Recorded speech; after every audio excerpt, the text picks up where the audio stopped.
people this is 2.5 cups, and you want people to build up to drinking a gallon of this a day. I'm a healer. I got an aura. I speak to spirits. I'm a scientist. Oh, that's a terrible mistake. I never did it. Any of it. I told you to shut up, partner.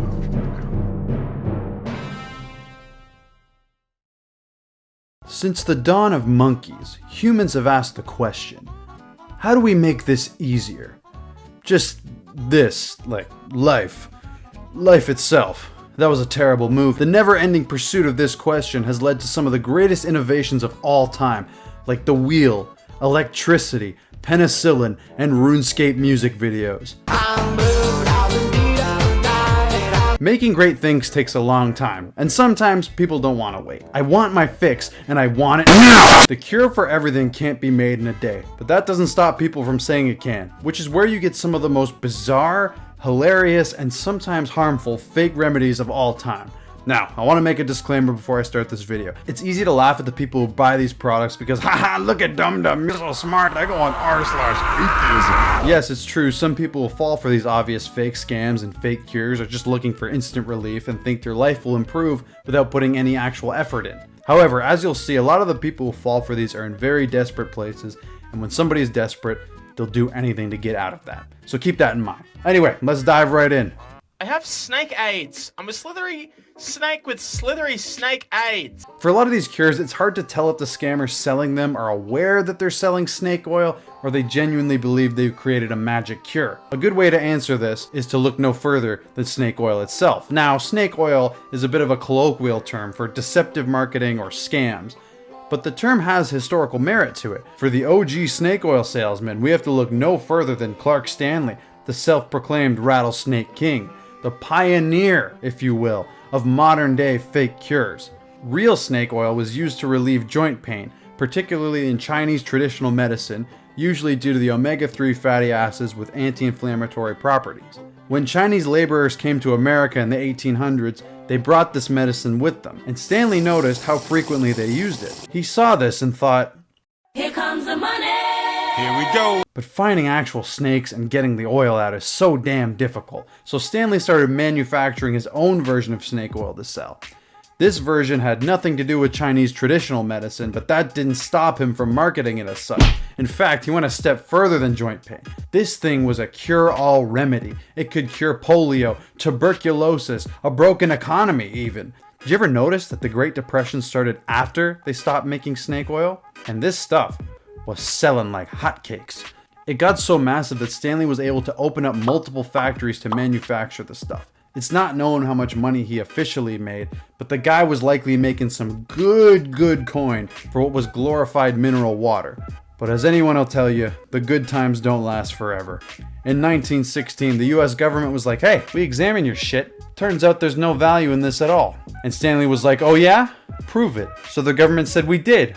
We analyzed it and found it's made up of mineral oil, compounds from beef, chili pepper oil, and turpentine. There are no snake byproducts in this at all. It's essentially useless. And Stanley said, well, you know, maybe it is, maybe it isn't. I plead no contest. No contest. He didn't even deny it was fake, even though he'd been selling the stuff for years. So they slapped him with a $20 fine and said, off you go, thus coining the term snake oil. In wake of cases like this, consumer-friendly initiatives were put in place that forced manufacturers to be more transparent with their products. So naturally, it made it harder for normal people to scam others. But what if you were higher than just most people? What if you weren't normal people? I'm not in a fucking car wreck and I cannot move it. Due to YouTube's shaky guidelines, I don't know if I can say the name of this illness without the video getting deleted, but I think you can infer what it is if I said it shut down the entire world for over a year, very recently. There have been some hilarious cures to come from it, so many in fact there's too many to list. However, one that caught my eye was from Andriy Raurlina? I think that's how you pronounce it, who claimed an herbal-based drink made from Artemisia plant was a miracle cure for the illness that literally affected everyone on the planet. Now I know what you're thinking. This sounds like a pretty standard fake cure. I don't see what's so out of the ordinary of this. It's just another bogus cure on a long list of them. But do you know who this guy is? Do you know who Andriy is, you fucking peasant? What if I told you that he's a high-ranking national officer? Not good enough? What if I told you that he's the fucking president of a nation that has over 28 million people? No, not hoo-ha. Aska. The most powerful man in Madagascar claimed he had found a cure to an illness that affected everyone on the planet with zero proof or evidence. Not only did he do that, but he started exporting the thing to other countries in Africa to make money off it. With this situation, I couldn't just take it sitting down, so using my voice, I'm gonna stand up and formally request that Madagascar be returned to its rightful leader, King Julian. Down. Then I go. Dieting is something that can have huge positive benefits to your health. However, a lot of the time diets are used to prevent conditions from occurring, such as diabetes, obesity, and high cholesterol. Sure, they can help existing conditions, and in some rare cases they can cure conditions, but rarely can they cure them on their own without other methods. An Australian wellness blogger, Belle Gibson, knew this. So she started an app that promoted healthy eating and natural remedies as a way to improve your overall health and well-being. Now on its own, I don't think anybody would have a problem with this. There are tons of apps like these. Where people took issue with her is part of the promotion was the controversial practice, just a tad controversial, of lying about having fucking cancer to sell your product. Yes, she claimed to have multiple forms of cancer and cured it only by dieting, exercising, and practicing alternative medicine. What kind of alternative medicine? Well, for example, coffee enemas, drinking unpasteurized milk, and not receiving vaccines for diseases like mumps, whooping cough, and measles. It later came out that all of this was fabricated. No medical records could be found because they didn't exist. But don't worry guys, after scamming people via fake sob story, she donated $300,000 to charity and said she's sorry. She made a mistake and tried to correct it. Can't we just all forgive and forget? Only for it to come out she lied about that as well. She only donated $7,000, much of which was donated after she found out she was being investigated for fraud. Okay, but there's a family whose child was suffering from a brain tumor who she said she gave money to. You can guess how much money they received from her. She was fined $410,000 for what the Australian courts deemed as, quote, misleading and deceptive content, which basically means you lied out of your ass to scam people. Let this be a lesson to you at home. No matter how bad you messed up, at least you aren't this bad. Cancer fraud Belle Gibson has broken down in tears, claiming she wants to pay her $410,000 fine for lying to consumers, but is facing bankruptcy. Now, Belle Gibson is such a rabbit hole, you can make an entire documentary on the shit she pulled. But honestly, a lot of it's rather depressing and anger-inducing. So going from one psychopath to the next...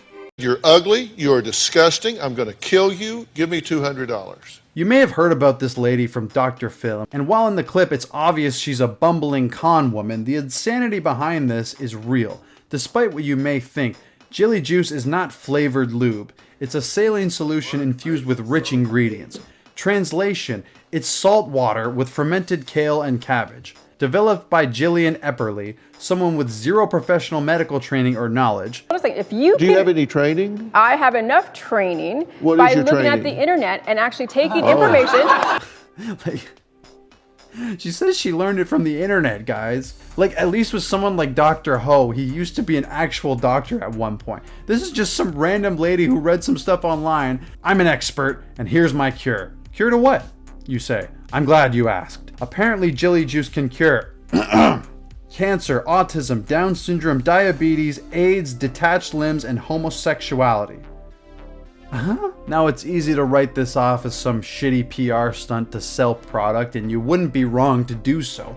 However, Jilly had a bit of a Facebook page, and now the keyword there is had because Zuckerberg pulled the plug on it.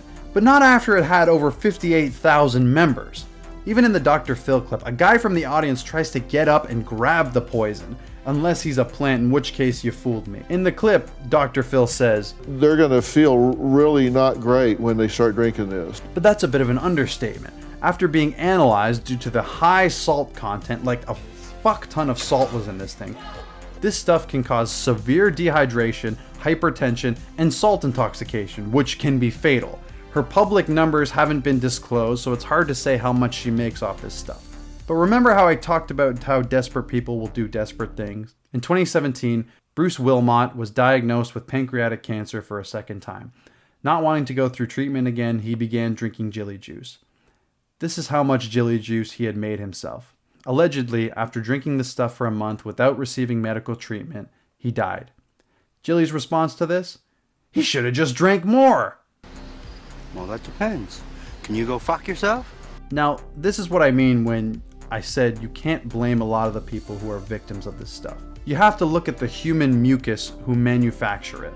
So with that, I say, fuck you, Jillian. Eat shit. But, guys, I hate to end this video on such a down note, okay? So I'm gonna hit you with a rapid fire round. Let's go! Let's go! Powder of Sympathy, 17th century remedy for rapier wounds. Not just any wounds, but specifically rapier wounds. Made of pig's brains, earthworms, and rust, and pieces of mummified corpses ground into powder. You would then rub this powder on a rapier wound, and I'm using huge air quotes when I say this, to cure it, which usually ended with them dying a slow, painful death via bacterial infection. Urine therapy. This one is surprisingly popular. Even the former Prime Minister of India claimed to do it. Why? Well, unless you're Bear Grylls, for a number of reasons. Preventing aging, doing a cleanse, curing the virus, basically anything you want can be cured with a jar of Piss Mario, apparently. A lot of people believe this. Beer spa. Out of all of them, this one seems to be the least harmful. It's literally just people bathing in beer. This one is also extremely popular, used to treat the effects of aging, as well as stress and muscle pain. But honestly, this one looks kind of cool. I might do this. And the most important cure of all, subscribing to my channel and subscribing to my Patreon and subscribing to my Twitch and subscribing to my Twitter. Thanks. Bye-bye.